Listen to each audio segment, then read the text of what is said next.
I found a lost dog on a Tuesday night in October, when the rain was coming down so hard I could barely see the road ahead. I pulled over, and the golden retriever came right to me, like it had been waiting for me specifically. Its tag said Max with an address 1 hour away. I should have called animal control, but something made me drive there myself. When I knocked on the door, an older woman answered, saw me, and started crying. "You found him again," she said, but I'd never been there before. Before we dive in, have you ever seen a photo of yourself and had absolutely no memory of the moment? Drop your answer in the comments below.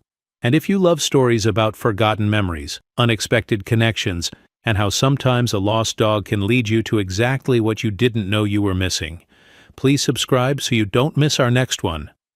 Now let me tell you about the night that changed everything. I was driving back to Charlotte from a wedding photography job in the mountains. Exhausted, soaked from setting up equipment in the weather, wanting nothing more than to get home and sleep.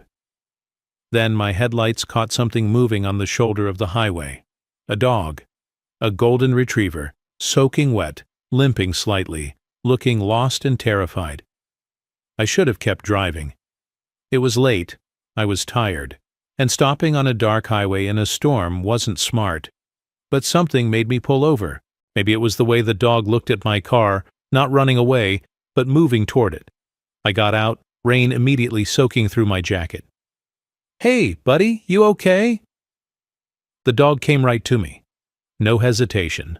Just walked up and sat down at my feet, looking up at me with those soulful golden eyes, tail wagging weakly. I checked for a collar. There was one, worn leather with a metal tag that read, Max. If found, return to 247 Hilltop Road. The address was an hour away in the opposite direction from home. The responsible thing would have been to call animal control, or maybe find a local vet to scan for a microchip. But something about this dog, the way it looked at me, the way it had come to me without fear, like we were old friends, made me think I should take it home myself. So I opened my car door, and Max jumped in like he'd done it 1,000 times before. He settled into the passenger seat, rested his head on the center console, and let out a long sigh, like he'd finally found what he was looking for. I drove to his house.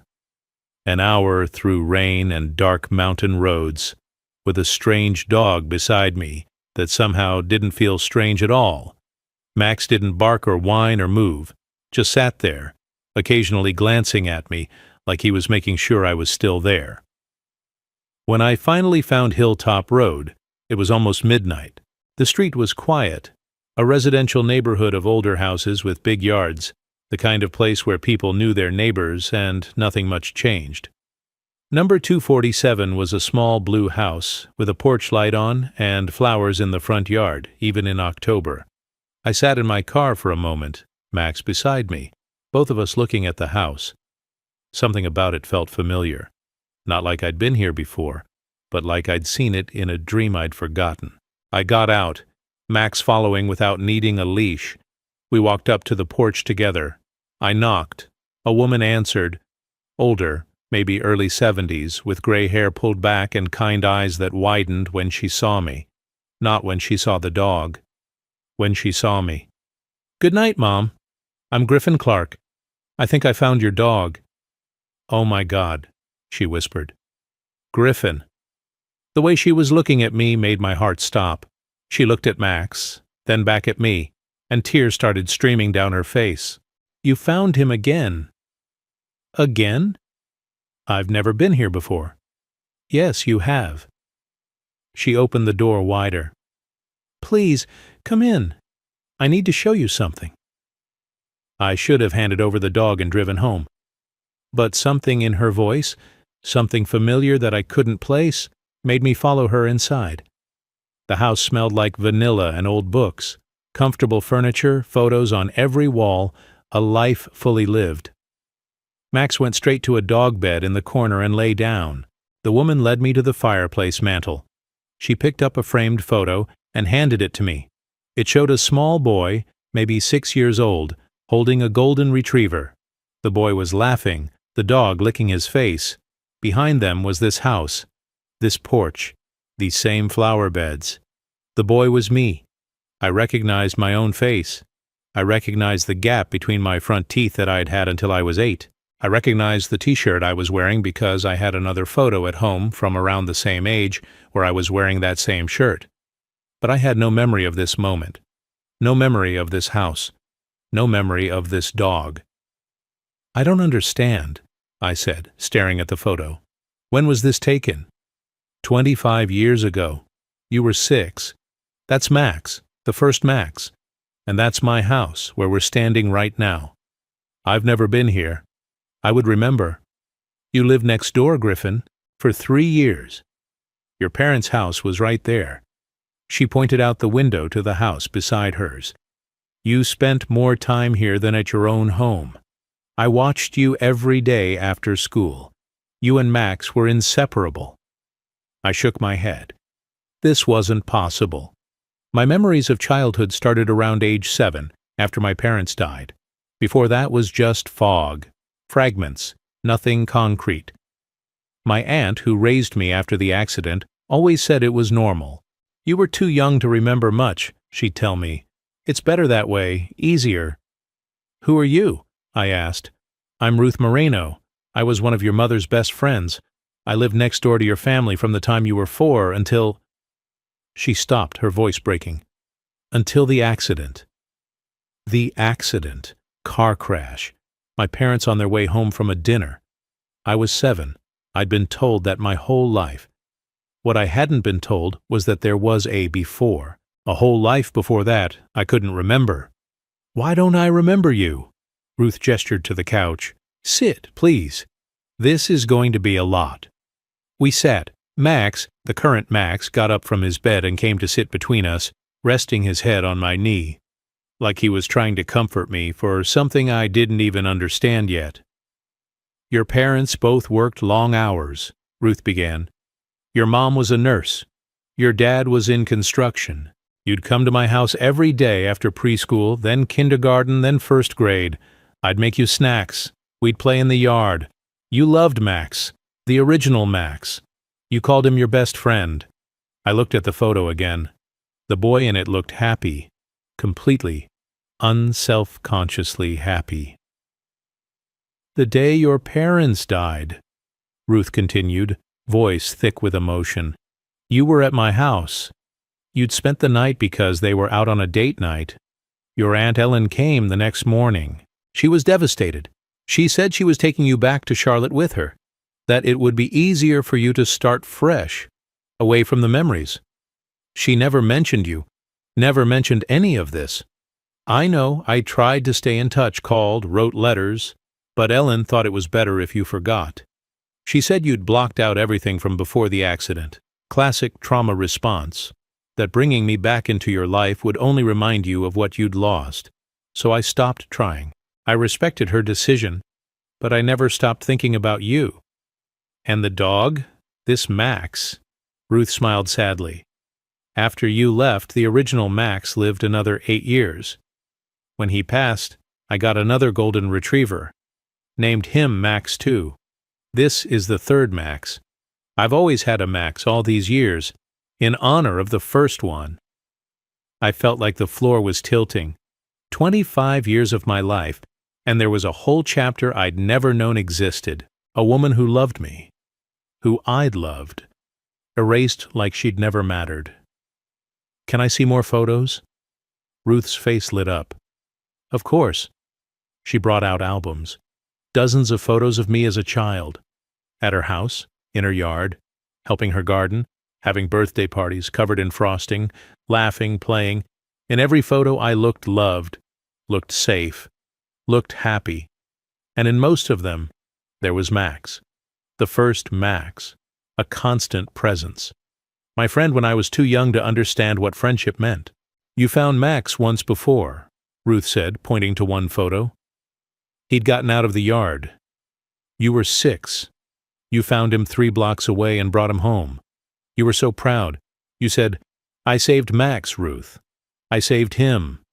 And now, 25 years later, you found another Max." I stared at the photo, at 6-year-old me holding Max's collar, beaming, and I felt something crack open in my chest. Not a memory exactly, but a feeling. A sense of déjà vu so strong it made my hands shake. I remember rain, I said slowly. I remember running. I remember a dog. I thought it was a dream. It wasn't a dream. It was real. I looked around the house, and suddenly things started feeling familiar. The layout, the smell, the way the light came through the kitchen window. Not concrete memories, but sense memories. My body remembered, even if my brain didn't. Why would my aunt hide this from me? She thought she was protecting you, and maybe she was right. Maybe you needed a clean break to heal. But Griffin, you must be 32 now. You're not a traumatized 7-year-old anymore. You have a right to know where you came from. I spent the next 3 hours at Ruth's house. She told me stories about my parents, about my childhood, about the boy I'd been, my mother's laugh, my father's terrible jokes, the time I tried to give Max a haircut and ended up covered in golden fur, the way I used to help Ruth make cookies every Sunday. By the time I left, it was 3 in the morning. Ruth stood on her porch, Max beside her, both watching me walk to my car. "Will you come back?" she asked. "Yes." "Promise?" "I promise." I drove home in a daze. An hour back to Charlotte, my mind replaying everything Ruth had told me. Everything I'd seen, everything I'd felt in that house that my body remembered, even when my mind couldn't. When I got home, I called my aunt. It was 4 in the morning, but I didn't care. "Griffin, what's wrong? Why didn't you tell me about Ruth?" Silence. Then, "How do you know about Ruth?" "I found her dog, a golden retriever named Max. I took it back to her house, and she showed me photos of me as a child, at her house, with her dog, living a whole life you never told me about." More silence. Then a sigh. "I did what I thought was best. You erased 7 years of my life. You'd erased them yourself. After your parents died, you didn't speak for 2 months. You didn't remember anything from before. The therapist said it was dissociative amnesia, your brain's way of protecting you from trauma. When you finally started talking again, you never mentioned Ruth, or the dog, or the house. It was like you'd forgotten everything, so I let you forget. I thought dragging you back there would only hurt you more. You didn't let me forget. You made sure I couldn't remember. You cut off everyone who could have helped me piece it back together. I was 28 years old, Griffin. I just lost my sister. I had a traumatized 7-year-old to raise. I did the best I could." I heard the pain in her voice, the fear. She had been trying to protect me.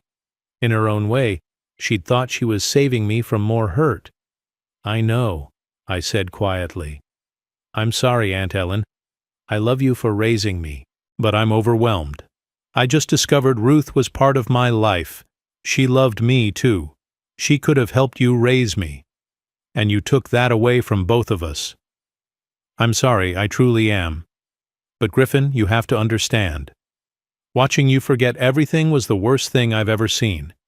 You were this bright, happy kid, and then overnight you were just gone, hollow. And when you finally started coming back to life, I didn't want to risk losing you again."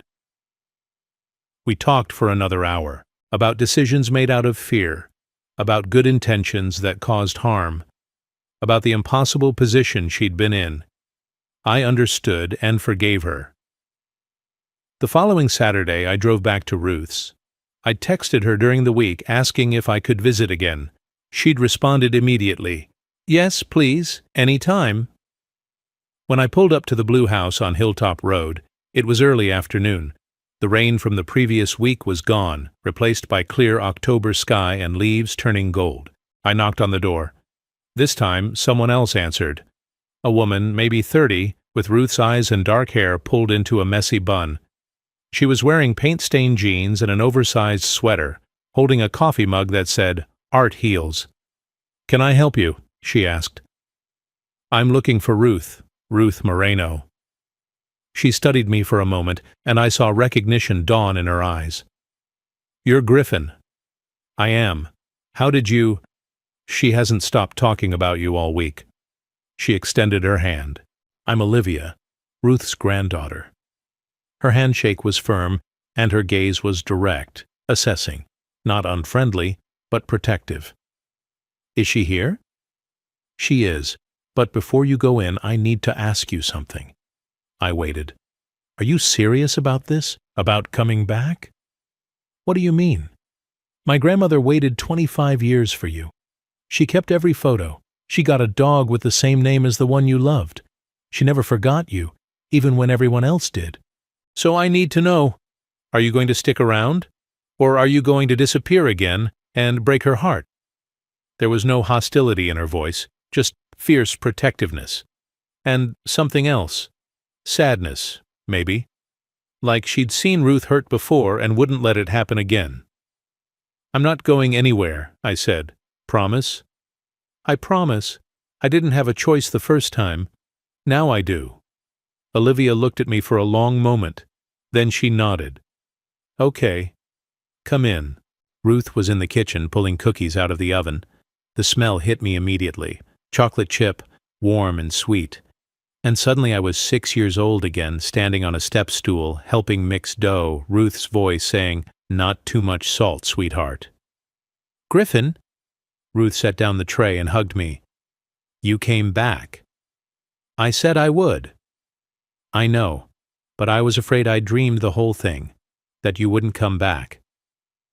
"I'm here, and I'm going to keep coming back." We spent the afternoon in Ruth's living room. She showed me more photos, told me more stories. Olivia sat with us, listening quietly, occasionally asking questions or adding details Ruth had told her over the years. "You used to do art with me," Olivia said at one point. "Grandma said you loved to draw." I looked at Ruth. "I did? All the time. You'd sit at my kitchen table with crayons and paper for hours. You drew people, mostly. Your parents, me, Max. You had a real talent for it." I thought about my career now. Photography. Capturing people in their most important moments. Maybe it wasn't so different from what I'd done as a child. "What do you do?" I asked Olivia. "I'm an art therapist. I work with kids who've experienced trauma. Help them express what they can't put into words." Something clicked in my chest. That's incredible work. It is. Hard, but rewarding. What about you? Photography, right? Wedding photography mostly. Documenting people's important moments. So we both work with emotion, just in different ways. You capture it. I help people process it. Over the next few months, I drove to Ruth's every weekend. Sometimes I'd stay Saturday and Sunday both. Ruth would make meals, we'd look at photos, she'd tell stories, and Olivia was almost always there. At first I thought she was just protective of her grandmother, making sure this stranger who'd walked back into Ruth's life wasn't going to hurt her. But as the weeks went on, I realized Olivia was there because she wanted to be, because she was curious about me, about this boy her grandmother had loved and lost. And I was curious about her too. She was different from anyone I'd met, direct where others were coy, passionate about her work in a way that was contagious. She talked about the kids she worked with, their resilience, their creativity, their capacity to heal, with such genuine care that I found myself wanting to hear more. One Saturday in December, 3 months after I'd first found Max, Olivia and I ended up walking Max together. Ruth had stayed behind to start dinner, and Olivia had suggested we take him to a nearby park. "Can I ask you something?" she said as we walked. "Sure." "What's it like? Forgetting years of your life?" I thought about it. "It's like having a puzzle with missing pieces. You can see the general picture, but there are gaps. And you know something should be there, but you don't know what." "And now? Now that Grandma's filling in the gaps?" "Now I'm getting the pieces back. Not all of them. Some are gone forever, but enough to understand the picture better." We walked in silence for a moment. Then Olivia said, "She really loves you, you know. She always has, even when you were gone." "I'm starting to understand that. She used to tell me about you when I was growing up, about this little boy she took care of, how he loved Max, how he made her laugh, how losing you was one of the hardest things she'd ever gone through. I used to imagine meeting you someday. Wondered what you'd be like." "And?" She smiled. "You're quieter than I expected. More thoughtful, but also sadder. Like you're carrying something heavy." "I am. 25 years of not knowing where I came from. But you're finding out now, thanks to Ruth. And you." "Me? You make it easier. Being here, learning about all this, you make it feel less overwhelming. And—" She looked at me, and something passed between us. Something I couldn't name but could definitely feel. "Good," she said softly. "I'm glad." By spring, I was driving to Ruth's 3 or 4 times a month, and every time Olivia was there. We fell into a rhythm. Ruth would tell stories, Olivia would add context, I'd ask questions. Then Olivia and I would take Max for walks, or sit on the porch, or help Ruth in her garden. And slowly, without meaning to, I fell for her, in the way she listened when Ruth told stories, in the way she was patient with my questions, in the way she talked about her work with kids, using art to help them process pain. I understood all too well. One evening in April, 6 months after I'd found Max, Olivia and I were sitting on Ruth's porch. Ruth had gone to bed early and we'd stayed up talking. Max, who we'd started calling Max the Third to distinguish him from his predecessors, was asleep at our feet. "You know, when Grandma first told me you'd come back, I was skeptical. I thought, who is this guy who just shows up after 25 years? What does he want?" I got a sense of that. I laughed. "But now I think you're brave. Coming back, facing a past you'd blocked out, building a relationship with someone you don't remember. That takes courage." "I don't feel brave. I feel like I'm just trying to find pieces of myself I lost." "That's what makes it brave. Most people would run from that. You're running toward it." We sat in silence for a moment. Then I said, "Can I tell you something?" "Of course." I didn't just come back for Ruth. I mean, I did at first, but now— I paused, trying to find the right words. "Now I come back for you too." Olivia turned to look at me. "Griffin, I know it's complicated. I know I'm still figuring out who I am and where I came from. But when I'm here, with you, I feel like I'm becoming someone I was always supposed to be. Like all the pieces are starting to fit." "I feel it too," she said quietly. "I've been trying not to. Trying to tell myself you're just here for Grandma. That getting involved would be messy and complicated. But I can't help it." "So what do we do?" She smiled. "We stop overthinking it." She leaned in, and I met her halfway. The kiss was soft, tentative, perfect, like coming home to a place I'd never been but somehow always belonged. When we pulled apart, Max lifted his head, looked at us, and went back to sleep, like he'd been expecting this all along. A year after I'd found Max on that rainy October night, I moved to my old town, near Ruth and Olivia. It wasn't a sudden decision. It was gradual, like everything else with them. I'd been spending more time there than in Charlotte. My photography business was freelance. I could work from anywhere, and every time I drove back to Charlotte, I felt like I was leaving something important behind. So, I found a small house near Ruth's, close enough to visit easily, far enough to have my own space. Olivia helped me move in. We spent a Saturday unpacking boxes, hanging photos, making the place feel like mine. "You really did it," she said, looking around my new living room. "You moved here." "I did. For Grandma Ruth. For you. And for me. Because this place feels like home." She kissed me then, right there in my half-unpacked living room, and I thought about how strange life was. How I'd spent 32 years feeling like something was missing. And all it took was a lost dog in the rain to lead me back to what I'd been missing all along. Ruth was thrilled. She had us over for dinner 3 times a week. She showed me the house next door, my old house, whenever the current owners would let us. She filled in more gaps in my memory, told me more stories, gave me back pieces of my childhood I'd thought were gone forever, and my memories kept coming back. slowly in fragments. The smell of Ruth's cookies, the sound of Max barking, the feel of my mother's hand in mine, the way my father's laugh sounded. Not everything, but enough. Enough to know I'd been loved, enough to understand who I'd been before I learned what loss meant. Olivia and I moved in together after 6 months. It felt fast, but also like the most natural thing in the world. We'd go to Ruth's frequently. We'd take Max for long walks. We'd work on our respective projects, her helping kids process trauma through art, me documenting families in their most important moments. And at night, we'd talk about everything. About her work, about mine, about Ruth, about my parents, about the strange way life brings people together.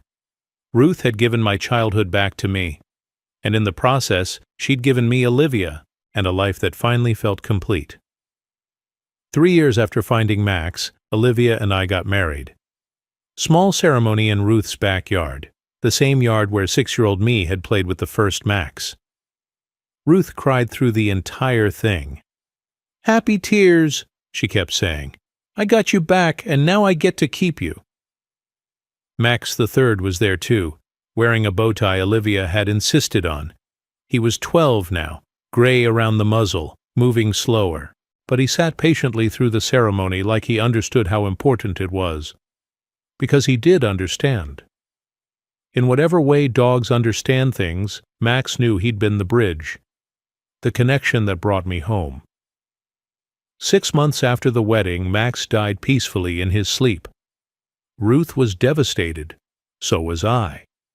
And so was Olivia. Because even though he wasn't the Max from my childhood, he was the Max who'd brought me back. We buried him in Ruth's backyard under the tree where the first Max used to lie in the shade, and we put a marker that said, Max the Third. A few months later, Ruth asked if she should get another dog. "Another Max?" I asked. "I don't know. Maybe it's time for a different name. Max's job is done." What was his job? To bring you back.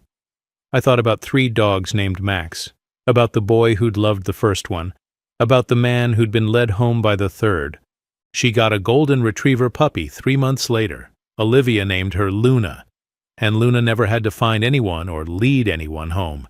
She just got to be part of a family that understood how much one lost dog could change everything. Ruth is 75 now. She moves a little slower, gets tired more easily. But she's still here, still telling stories, still filling in the gaps in my memory. Sometimes I drive by my old house. The family who lives there has kids. I see them playing in the yard where I used to play, and I think about how life moves forward but also circles back, how we can lose things and find them again, how memory isn't always reliable but connection is, how a lost dog on a rainy highway can lead you home. Not to a place, but to a person, to people, to a whole life you didn't know you were missing. I still don't remember everything from those first 7 years. Some memories are gone forever. But I remember enough to know I was loved, enough to understand who I was before I learned about loss, enough to know that some connections survive even when they're forgotten. They live in our bodies, in our instincts, in the choices we make without knowing why. Have you ever discovered a part of your past that everyone forgot to tell you about, or reconnected with someone who remembered you better than you remembered yourself? Share your story in the comments below. If this story about forgotten memories, impossible reunions, and how love survives even when memory doesn't touch your heart, please hit that like button and subscribe for more meaningful stories every day. Don't forget to click the notification bell so you never miss our next thought-provoking tale. Thanks for watching, and we'll see you in the next one.